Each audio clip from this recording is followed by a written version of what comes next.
Espero que todos estejam bem, né, em suas casas, mas vida que segue, a gente tem que continuar estudando, né, não pode deixar parar, certo?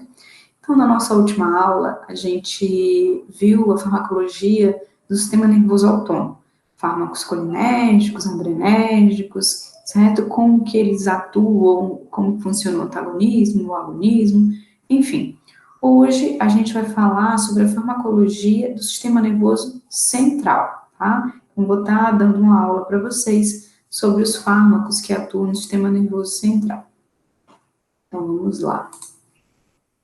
Opa, aqui. Só um pouquinho.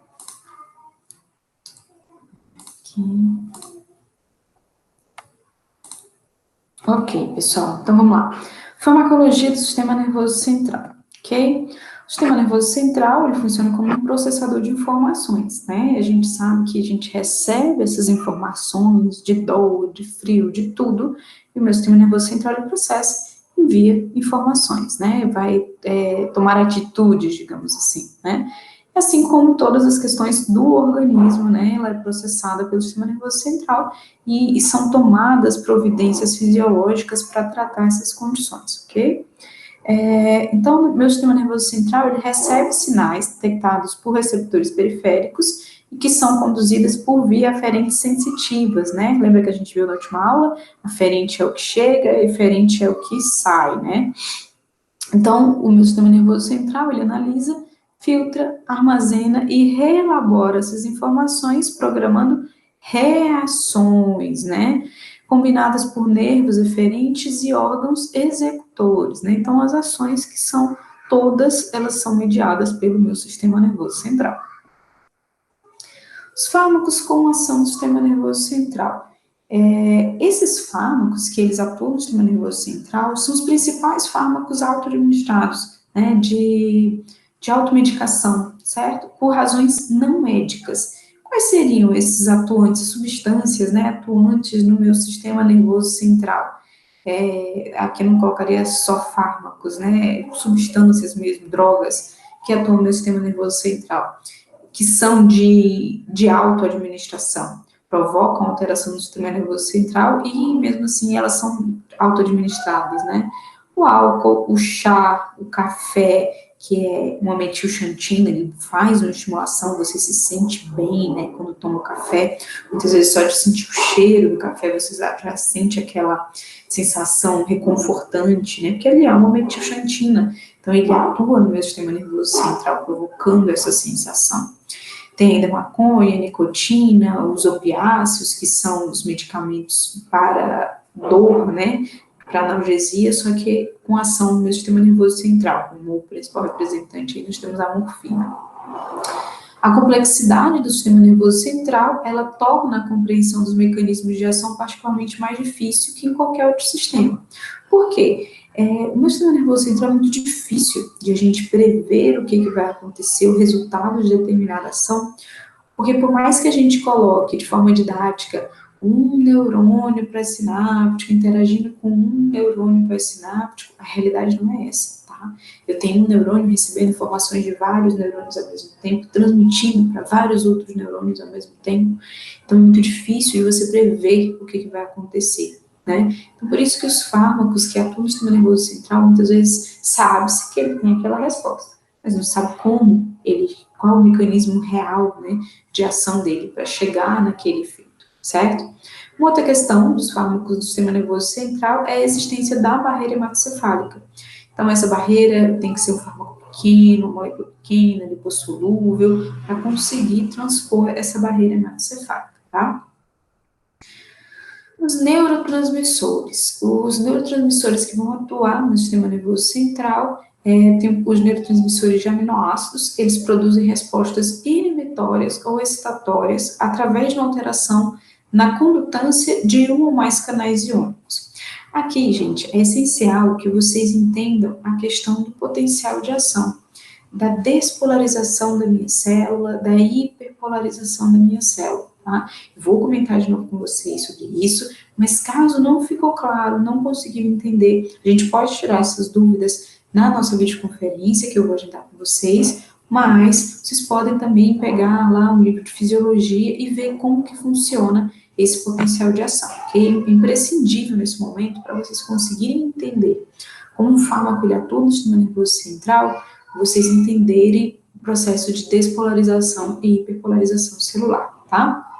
Então, entendam que para eu ter um potencial de ação, para eu ter um impulso nervoso, para eu ter a passagem, né, da informação de um neurônio para o outro, eu tenho que ter a despolarização, certo? Então, a minha membrana, ela tem que ficar positiva. Normalmente, ela é negativa do lado de dentro, positiva do lado de fora. Então, para eu ter essa despolarização, ter essa comunicação neuronal, eu vou precisar obrigatoriamente que ela fique positiva do lado de dentro, certo? Já se eu quero inibir esse potencial de ação, quero inibir essa resposta neuronal, o que eu vou fazer? Eu vou fazer com que ela fique ainda mais negativa do lado de dentro. Então, que ela fique hiperpolarizada, ela fique mais negativa do que ela é, ok? Então, como que isso acontece? Os potenciais inibitórios, eles vão aumentar a entrada de cloro, que é negativo, então eu vou deixar ela ainda mais negativa, ou aumentar a minha saída de potássio. Lembra que eu tenho uma concentração maior de potássio do lado de dentro da minha célula. Porém, potássio é uma molécula positiva, né? Ele é um cátion. Então, se eu aumento a saída desse potássio, eu vou estar deixando o lado interno da minha membrana cada vez mais negativo. Então, eu estou hiperpolarizando essa minha célula, deixando ela mais negativa. Então, isso é um potencial de ação inibitório. Eu impeço a resposta, eu impeço o potencial de ação dessa minha célula, desse neurônio. Já o excitatório, uma das formas é aumentar a entrada de sódio, né? Sódio também é positivo, só que quando eu aumento a entrada desse sódio, eu estou deixando a minha membrana, eu vou trocar, vou inverter, vou deixar a minha membrana positiva, então eu tenho um processo de despolarização, vou ter o meu potencial de ação, ok? Então aqui só para mostrar para vocês, né, como que funciona isso. Então aqui tem a minha membrana, olha aqui, ó, do lado de dentro, negativo, do lado de fora, positivo, com a concentração maior de sódio. E aqui eu tenho um receptor de acetilcolina, né, que vai estar ligado a um canal iônico. Quando a acetilcolina se liga aqui, eu ativei esse meu receptor, altero a conformação desse meu canal, permito a entrada de sódio. Sódio é positivo, o que ele vai fazer? Ele vai alterar isso daqui, né? Ele vai ficar positivo. Então, tenho a despolarização, vou ter o meu potencial de ação. Aqui na figura ele não demonstra, né? Mas a ideia é que aqui troque, né? Que aqui vai ficar positivo do lado de dentro e negativo do lado de fora, ok? E um potencial inibitório, como seria um potencial inibitório? Tem o meu receptor, a gente vai ver daqui a pouco que o meu principal aminoácido inibitório é o GABA, tá? Então, tem aqui o meu receptor GABA. O receptor GABA, quando ele for ativado, ele vai abrir, um canal de cloreto. Então, ele vai permitir a entrada de cloreto, que é negativo, né? Então, quando esse cloreto entrou aqui, deixei a minha molécula, meu neurônio mais negativo na sua parte interna. Então, eu fiz o quê? Eu hiperpolarizei esse meu neurônio. Então, vai ficar mais difícil para esse neurônio conseguir conduzir a sua resposta, ok? Então, por isso que esse aqui é um potencial inibitório. Então, o que é isso, professora? Potencial excitatório, potencial inibitório? É justamente essa resposta. Quando eu tenho esse potencial de ação, eu digo que é um potencial pós-sináptico excitatório. Quando eu não tenho, quando essa membrana está hiperpolarizada, eu digo que eu tenho um potencial pós-sináptico inibitório. Então, o neurotransmissor é excitatório quando ele causa despolarização na membrana pós-sináptica, né? Eu consegui ter essa despolarização, consegui passar esse potencial de ação. Já o neurotransmissor é inibitório quando ele causa hiperpolarização na membrana pós-sináptica, ele deixa ela mais negativa, ok? Como eu falei para vocês, didaticamente, a gente coloca ali um neurônio recebendo informação de um outro só, mas na verdade tudo acontece ao mesmo tempo, né? Então eu posso sim ter ali um neurônio, né, mandando potencial de ação para um outro neurônio, um único neurônio mandando um único potencial de ação em um único momento, beleza. Mas eu posso ter também um neurônio mandando vários potenciais de ação seguidos, né? foi super estimulado, tive ali uma administração de cocaína, sei lá, super estimulei esse meu sistema nervoso central. E o que vai acontecer? Eu vou ter, ó, vários potenciais de ação seguidos, né, para estimular esse meu neurônio. Então, eu digo que aqui eu tenho uma somação temporal, eu estou somando esses potenciais de ação. Posso também ter uma somação espacial. Como eu falei para vocês, o neurônio ele pode receber mensagens, né, receber potenciais de ação de vários neurônios ao mesmo tempo. Então, aqui ele está recebendo, ó, um potencial de ação, mas de 3 neurônios, todos ao mesmo tempo. Então, tem uma somação espacial, né? Eles estão localizados em locais diferentes, ok? Como que funciona essa questão da inibição e da excitação? No nosso organismo, normalmente, um neurônio, ele vai receber, vai ser estimulado tanto por um neurônio inibitório, quanto por um estimulatório, tá? Então, como que acontece esse processo? Eu tenho aqui o processo de sinapse, né? Tem um neurônio que está entrando em contato com esse neurônio aqui maior, e ele é excitatório, então ele vai promover a despolarização desse meu neurônio aqui, né? Ele estimulou, liberou aqui, digamos, acetilcolina, que se liga a um receptor colinérgico aqui iônico, que permitiu a entrada de sódio, despolarizou. Vai seguir aqui o meu potencial de ação normal, certo? Porque o meu neurônio que promoveria sinapse inibitória, ele está inativo, não está chegando o potencial de ação dele. Porém, quando o meu excitatório está ativo, liberou acetilcolina, promoveu a despolarização, mas o meu inibitório também está ativo, digamos aqui que liberou a GABA e promoveu a entrada de cloro, ele deixou essa parte aqui da minha membrana hiperpolarizada, entende? Então, essa quantidade de sódio que entrou aqui não vai ser suficiente para conseguir que o meu potencial de ação tenha segmento até o final. Porque aqui nessa parte tinha muito cloro, então ela estava muito negativa. Então a quantidade de sódio que entrou não foi suficiente para despolarizar essa parte aqui, porque está ativo aqui o meu inibitório, fazendo com que entre mais cloro, deixando ela mais negativa. Ah, professora, mas e aí, o que vai ter que acontecer? Aí eu teria que ter mais potenciais de ação excitatórios para conseguir, né, transpor essa quantidade de cloro que deixou ela mais negativa ali, entende? Aí sim, ela conseguiria inverter, né, despolarizar, e meu potencial de ação prosseguir, ok? Então, aqui estão mostrando, né, que normalmente eu tenho a inervação de um inibitório e de um excitatório.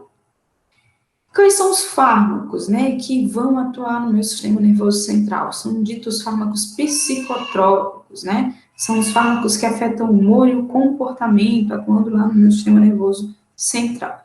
Então, primeiro, os anestésicos, eles são fármacos usados para produzir anestesia cirúrgica, tenho como exemplo a Lutano e Propofol, eles bloqueiam toda a minha percepção, minha condução de dor, tudo.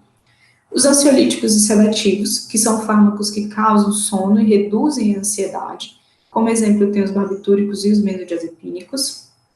Os antipsicóticos são fármacos que são eficazes no alívio dos sintomas da doença esquizofrênica, né?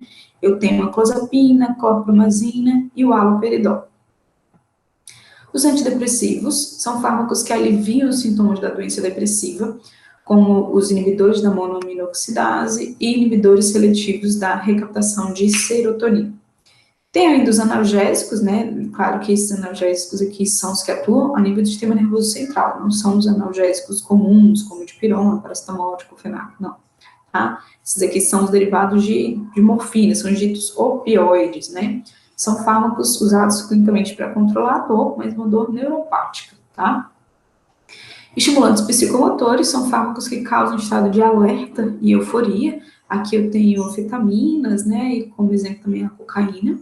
E tem os reforçadores de cognição, são fármacos que melhoram a memória e desempenho cognitivo, né. Como exemplo, nós temos a Ritalina, certo? Essas são as classes, né, dos fármacos. Lembrando, gente, que assim, não necessariamente esses fármacos são utilizados somente para essas condições. Eu vou ter fármacos, por exemplo, sedativos, ansiolíticos, que são utilizados para controle de processo de convulsão, ou um ansiolítico que é utilizado para induzir sono, e assim sucessivamente, justamente por essa questão de meu sistema nervoso central ter uma comunicação muito ampla, né? Então é muito difícil eu enquadrar um fármaco que ele atua no sistema nervoso central como ele vai ser utilizado só para isso. Não, eu não consigo fazer bem essa classificação, tá?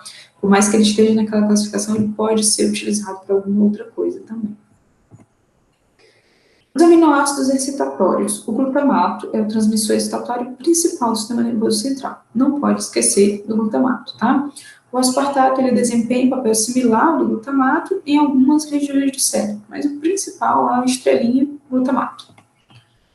O excesso de glutamato, então o excesso de estimulação, ele promove um excesso de cálcio, que vai ativar diferentes enzimas que vão promover o dano celular. E aí eu tenho o que é chamado de excitotoxicidade. É uma toxicidade pelo excesso de excitação neuronal. Então, algumas drogas, né, depois de muito tempo, você vê que ela tem uma degeneração neuronal, justamente por essa excitotoxicidade, tá? Então, essa excitação demais, ela gera uma toxicidade que vai levar ao processo de neurodegeneração. Então, tem uma morte neuronal mesmo. Então, por isso que você vai degradando, né? Por esse superestímulo, são liberados moléculas de oxigênio reativo que começam a danificar mesmo as minhas células neuronais, tá? Exemplo de doenças onde eu tenho esse processo de neurodegeneração por excitotoxicidade é o Alzheimer, esclerose lateral amiotrófica, Parkinson, doença de Huntington, ok? Lembrando que a neurodegeneração você não consegue recuperar, né? Uma vez perdido aquele neurônio, não tem mais como recuperar. Aqui só mostrando como que funciona, né, o processo de transmissão dos receptores de glutamato. Então, vou liberar esse glutamato aqui na fenda, ele vai atuar nos receptores, tem dois tipos de receptores onde eu posso estar atuando, onde esse glutamato pode estar atuando, tá? Ele pode também ser recaptado por células da glia, que devolve, né, esse meu glutamato, essa glicina para ser convertida em glutamato lá no meu neurônio pré-sináptico. Os aminoácidos inibitórios, eu tenho a glicina, que é um transmissor inibitório da medula espinal, e o GABA, que é o principal transmissor inibitório do cérebro, tá? Então, eu sei que o principal excitatório é quem? Glutamato, inibitório é o GABA, ok? Tem vários tipos de receptores GABA, GABA-A, GABA-B, GABA-C. GABA-A e GABA-C são ionotrópicos, né? Então, são próprios canais iônicos que vão permitir a entrada desses íons. E o GABA-B, ele é metabotrópico, ligado a uma proteína G, que vai utilizar de segundos mensageiros. Mas a grande maioria dos fármacos, eles vão atuar sobre receptores GABA-A, tá? São os mais abundantes no meu sistema nervoso central, ok? Cerca de 20% dos neurônios do sistema nervoso central são GABAérgicos. Então, pensa lá, eu tenho neurônios colinérgicos, dopaminérgicos, adrenérgicos, tem uma gama de neurônios, de tipos de neurônios, né? E 20%, a maioria não, 20% desses neurônios é GABAérgico. Então, é muito. E você tem que pensar por que isso, né? Porque toda estimulação, ela tem que ser cessada em um momento. Não posso ficar sempre super estimulando. E quem vai promover essa inibição são os neurotransmissores inibitórios. Então, principalmente o GABA, tá? O GABA, ele serve como transmissor de cerca de 30% das sinapses no sistema nervoso central. É muito. Os agonistas de GABA-A. Aqui, gente, presta atenção. Agonista, eu vou aumentar a atividade. Porém, eu sou um agonista de GABA. GABA é o meu principal neurotransmissor inibitório. Então, um agonista de GABA, ele vai estar aumentando a resposta inibitória, certo? Então, eu vou estar aumentando o poder de inibição que é realizado por esse GABA, certo? Então, vamos lá. Os benzodiazepínicos, olha lá, o efeito do benzodiazepínico, sedativo, hipnótico, meio relaxante, amnésico e ansiolítico, são todos efeitos, o quê? GABA, né? Então, são efeitos para sedar, para diminuir a resposta, ok? Então, isso é promovido pela ativação do GABA. O que essa ativação do receptor GABA faz? Influxo de cloro. Se eu estou tendo entrada de íons ali negativos, o que vai acontecer? hiperpolarização da minha membrana, então eu tenho um potencial pós-sináptico inibitório, porque a minha membrana está mais negativa, certo? Tem um exemplo aqui desses fármacos, diazepam, alprazolam, midazolam, todos os LANs aí da vida, né? O benzodiazepínico também pode ser utilizado como anticonvulsivante, né? Que coloquei como exemplo para vocês o clonazepam, né? Aquilo que eu falei para vocês. Nem sempre eu vou conseguir limitar um fármaco dentro de uma única classe de uso terapêutico. Tenho ainda como agonista de GABA-A os barbitúricos anestésicos, como eu tenho como exemplo o tiopental e o pentobarbital, e os barbitúricos anticonvulsivantes, que eu tenho como exemplo o fenobarbital, que ainda é amplamente utilizado, né? Os barbitúricos, antes da descoberta dos benzodiazepínicos, os efeitos sedativos e hipnóticos dos barbitúricos eram comumente utilizados no tratamento de insônia e da ansiedade. Os benzodiazepínicos, eles substituíram, em grande parte, os barbitúricos na maioria das situações clínicas, visto que eles são mais seguros, né? Eles provocam menos tolerância e apresentam menos sintomas de abstinência. Mas os barbitúricos, eles ainda são utilizados para indução da anestesia geral, como agente antipilético e para neuroproteção. É um fármaco mais barato também, né? Mas dá-se sempre preferência aos benzodiazepínicos por ser um fármaco mais seguro do que o barbitúrico. Os inibidores do metabolismo do GABA, eu tenho ali a tiagabina, que é um inibidor competitivo dos transportadores de GABA nos neurônios da glia, tá? E o vigabatrin, que é um inibidor da GABA transaminase. Norepinefrina a gente já viu no nosso sistema nervoso autônomo, mas ela também vai atuar no sistema nervoso central. Ela está presente, sobretudo, no lóbulo ceruleus, em geral está envolvida em eventos inibitórios, né, pela ativação dos receptores beta, mas pode desempenhar eventos excitatórios via receptores alfa e beta. Está envolvida no controle do sono, né, inibindo, né, esse sono. Lembra que relaxamento, digestão é parasimpático, né? Então, a norepinefrina vai inibir esse sono e aumentar a vigília, né, o estado de alerta, na regulação da pressão arterial e também no controle do humor. Tem-se já relatos que na depressão eu tenho uma inatividade noradrenérgica, né? Essa pessoa fica apática, né? E na mania eu tenho uma hiperatividade noradrenérgica. A dopamina é o hormônio do prazer e bem-estar, né? Então você tem liberação de dopamina quando você está realizando coisas que te dão prazer. Então, eu vou comer um chocolate, eu vou fazer uma caminhada, isso tudo libera dopamina e eu tenho aquela sensação de bem-estar, tá? No Parkinson, eu tenho degeneração de neurônios dopaminérgicos, tá? Que estão envolvidos no controle motor. Então, por isso que a pessoa ela começa a ter dificuldade de locomoção. Lembrando que o Parkinson é uma doença neurodegenerativa, né? Então, eu não tenho como recuperar esses neurônios que forem lesionados, tá? Aqui só mostrando para vocês como que é essa liberação da dopamina, né? Tenho lá a captação da tirosina, que vai ser convertida em dopa, depois em dopamina, que vai ser vesiculada, né? Então, no caso do Parkinson, por exemplo, esse neurônio, ele é degradado, ele começa a ser degradado, né? Então, quais são os fármacos que a gente tem para evitar isso? Eu tenho aqui a levodopa, tá? A levodopa, ela estimularia, né, essa captação aqui, ela tomaria o lugar dessa dopa para ser convertida em dopamina, tá? O que acontece quando eu administro a levodopa sozinha? Ela sofre um metabolismo muito intenso no trato gastrointestinal. Tá vendo que essa seta aqui tá bem grande? É demonstrando a quantidade de levodopa que está sendo perdida no meu metabolismo do trato gastrointestinal. Só uma pequena parte consegue chegar até o meu sistema nervoso central e ser captada pelos neurônios dopaminérgicos, tá? Então, o que eu faço? Eu administro essa levodopa junto com a carbidopa. O que ela vai fazer? A carbidopa, ela bloqueia aqui essa metabolização pelo trato gastrointestinal e pelos tecidos periféricos. Então, uma quantidade maior da minha levodopa, vai conseguir chegar até o meu sistema nervoso central.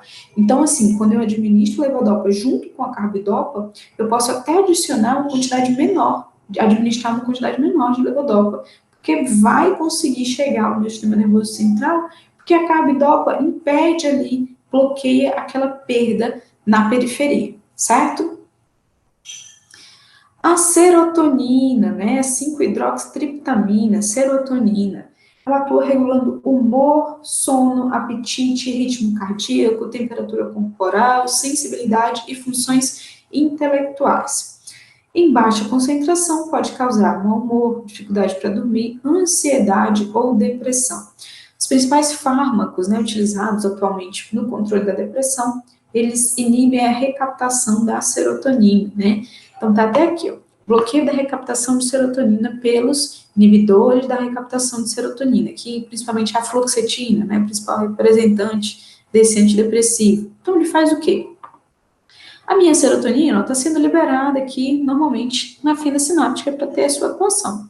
E aí ela pode se ligar, né, o receptor pós-sináptico, pode ser degradada na fenda sináptica ou pode ser recaptada. Quando ela for, igual lá a gente viu na norepinefrina, ela pode ser recaptada, vai ser novamente revesiculada, vai esperar um novo potencial de ação para ser liberada na fenda. O que acontece quando eu utilizo o inibidor seletivo da recaptação de serotonina? Eu bloqueio aqui essa recaptação. Então, a serotonina não vai ser recaptada. Se ela não vai ser recaptada, o que vai acontecer? Ela fica mais tempo na minha fenda sináptica. Mais tempo na minha fenda sináptica, maior a probabilidade de ela se ligar a receptores pós-sinápticos e ter a sua ação, ok? A acetilcolina, ela está relacionada à demência e à doença de Parkinson, estado de reatividade, aprendizagem, memória de curto prazo também. E a demência do tipo Alzheimer, ela tem 3 aspectos distintos, ela também está ligada, né, à questão colinérgica, tá? No Alzheimer eu tenho um acúmulo de placas senis, um acúmulo amiloide, né, umas placas no meio dos meus neurônios, formação de numerosos entrelaçados neurofibrilares e perda de neurônios corticais, particularmente os neurônios colinérgicos, tá? Então, aqui, ó, seria um aglomerado neuronal normal. No Alzheimer, o que acontece? Entre um neurônio e outro, eu tenho essas placas amiloides, que elas podem impedir o quê? A comunicação, o potencial de ação. Tem um monte de placa ali, né? Não vai deixar, como se fossem umas fibras, sabe? Um aglomerado mesmo. Então, não deixa esse meu neurotransmissor passar e se comunicar com os outros neurônios. E, além disso, vocês podem ver aqui, ó, no estopado desse neurônio, que tem umas estriazinhas, uns aglomeradozinhos. Isso aqui são essas neurofibrilas, que também impede a função normal desse neurônio. E isso acontece principalmente nos neurônios colinérgicos, então eles vão perdendo a função dele. Então, para o tratamento do Alzheimer, eu vou potencializar isso, potencializar esses neurônios colinérgicos, essa ação desses neurônios colinérgicos. Porém, chega um momento que isso não vai mais fazer efeito, porque eu não vou ter mais neurônio para estimular, porque à medida que isso aqui vai progredindo, esse neurônio vai morrendo, tá? Então, quando eu tenho essa neurodegeneração, não tem mais como recuperar isso.